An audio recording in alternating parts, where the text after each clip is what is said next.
So, welcoming to the show, it's Oscar Lang. How you doing? Hello, hello. I'm doing well. I've just recovered from coronavirus. I know. So How was that? Because obviously we had an interview booked, but we had to push it back for that. But are you okay now? 100%. Everything yeah, all right? I'm actually today is the first day where I'm like feeling normal again. I think it took like 9 days, but we're there and we're fully recovered, I think. Good. Well, that is some positive news because it's my brother had it and he just lost his sense of smell and taste for like 2 weeks. I think that was the thing that was like kind of scary about it is that all of my mates that weren't affected by it, and then I was like going through it and I was like, did nobody else get this? Was it just me? So yeah, I got pretty drilled by it. Yeah.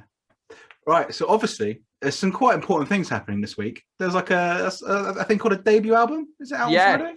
yes, I'm very excited. It's everything I kind of been working on for like kind of the last few years, and it's all led up to this. So big moment. And also, I do like this because you're on Dirty Hit, which are a record label that I really admire because they just seem to be like a really creative space and just let people kind of do what they want and allow people the time to do what they want as well. Is that kind of the vibe you get from them? Oh, 1000%. And that's the thing that like I love about them. Was that I didn't know that other labels weren't really like this. I thought kind of this is how all music works. Come on, surely they'd like support creative people and like know that creative whatever, and they actually understand creativity and give you time and freedom and yeah, basically do whatever you want. So they've been great. Yeah, because you've worked with quite a lot of their label mates as well. Obviously Bieber Doobie, but also there's other people you've worked with as well, like from Alfie Templeman's sports team as well. We've done a lot of there's this sort of new sound and vibe, like indie sort of 80s vibe that's coming back and like a resurgence at the moment. And it's people like Bieber Doobie, Alfie Templeman, yourself. And it all seems to be coming out at the same time, which is just amazing. You've kind of sounds like you've had your fingers in many pies. Yes, I didn't intend to really, actually. It kind of comes from the fact that I feel like a lot of musicians get on just because, like, it's what you can immediately go up to another musician and be like, I know what your hobby is. You know what I mean? You can immediately bond over something because you both just love music. So I kind of got into it just that way by making friends and, became friends with Alfie, and B was like one of the first people I met. And yeah, it's kind of stemmed out that way. Never intended to be like, oh, I'm trying to get into the scene. They're just all my mates, and it's kind of like the London scene. Everyone knows each other. No, it's sounding amazing, and it's like I said, I think it's kind of the whole sound is kind of being created by these few artists, and then I think that's gonna we had the Manchester sound with Oasis and that in the 90s. I think there is that vibe, and it's definitely coming out. Obviously, I think we could sort of say started by the 1975, which sort of makes sense because Dirty Hit Yeah, record is them, so it all kind of blends into one. down effect. But for someone that maybe hasn't heard of you before, how would you say you sound? Like how would you say Oscar Lang is? Oh, I find this question really hard because like the whole thing about the album is that it's all of the sounds that I've worked on so far put into one, which kind of means that like there's a whole bunch of different sounds in there. So it's hard to describe it with like one genre thing, but I'd probably say I make like indie psychedelic bedroom pop rock. I think that's pretty good. That's the best I can do. I like the psychedelic rock because if you're watching this video, you have got a lovely psychedelic background on your Zoom call right now, instead of a bedroom, which is also included in your sound. Yeah, well, I live here. This is where I live. I just live in psychedelic visual. We all wish we could. So obviously the latest thing as well is 21st Century Hobby, which is amazing. I think that's kind of definitely one of the more rocky songs of yours. It's definitely full of production, more in it as well. So you said the album is kind of an amalgamation of everything that you've been doing. What's the oldest song on the album? The oldest song on the album is a track called Could Swear, which I have been playing for, how old am I now? 21. Yeah. I've been playing it for 5 years. I wrote it when I was 16. And we actually played it at the first gig we ever played, and like management found us off. It was like in our first set list of songs, it was a song that was in there, and I always just really loved it. And It's got a very classic chorus. There was, I think it was a few years ago, I realized there's this one chord progression and melody that everyone has used. It's essentially the one, I think the Strokes did a song where it's like, na na na na na na na na na na na na, and there's like loads of them, and you could just find that melody everywhere. And then I was like making fun of it on my Instagram or whatever, going like, oh, look at all these songs that will sound the same. And then I went, hold on a minute, I think my song Good Swear has got the exact same thing. So it was kind of one of the ones where I was like, if I don't release a song with this classic melody, like, am I even an artist? So yeah, we've been playing that for years, and I've always wanted to record it. So when it came around to album time, I was like, it's got to be on there. How true is it, the version you have now on the album, to the very first version you played? Like, has it evolved in any way, or is it still pretty pure to what it was when you first wrote it at 16? I think it's still pretty pure. It's definitely, I think we definitely changed some lyrics that were stupid. But yeah, it's still roughly the same. I say the only thing that changed was that when we played it live, we basically realized that it's like that melody is also Viva La Vida by Coldplay. So like we would just at the end start going into be my mirror, my soul, my shield, and I just start going into it from there. So that didn't stay. That's changed. I'm not sure we would have gotten away with that one.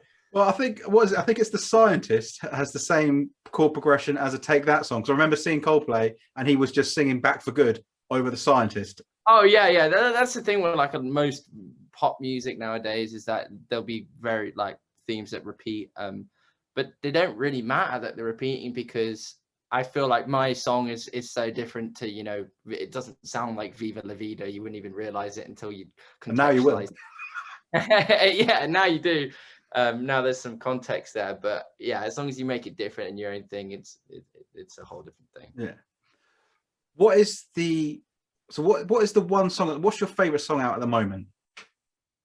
My favorite song that's out at the moment, probably the one I just put out called "Write Me a Letter." I wrote it for my girlfriend, and it's this little love ballad.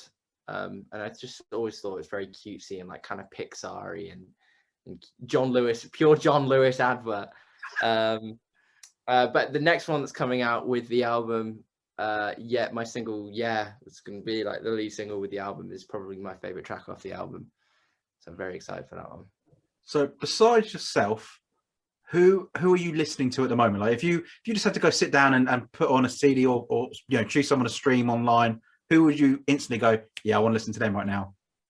I'm just getting up my playlist because I can never remember. I have a playlist of over like 1,000 songs, so I kind of just add to that and then like put it on shuffle and listen to something random. But I've been getting into a lot of post-punk. Like post-punk I've been listening to for sort of last year. Been following Shame for years. Like I remember seeing a show theirs in 2016, and post-punk's kind of my other love, and it kind of fused into some of the stuff I made last year, and there's little notes of it on the album. So I listened to some Shame, some Viagra Boys, some Portishead recently. Feet is a great band as well. A little bit of 90s My Bloody Valentine mixed in there as well. So I'm like kind of listening to all sorts all at once. There's never like one thing that I'm listening to. Yeah, that is a very mixed bag as well. Yeah. And I didn't even read out half the stuff. I was just like looking through my playlist, and I was like, no, that's too wild to say those ones. All right, what's the too wild one? Oh, okay, right. See, because I'll just randomly throw in a random one. Okay, so in here we got Anyone Can Fall in Love, which is the EastEnders theme song. But it's like they made actual song out of it. I didn't know that it was an actual song. Okay, I think that does win for random.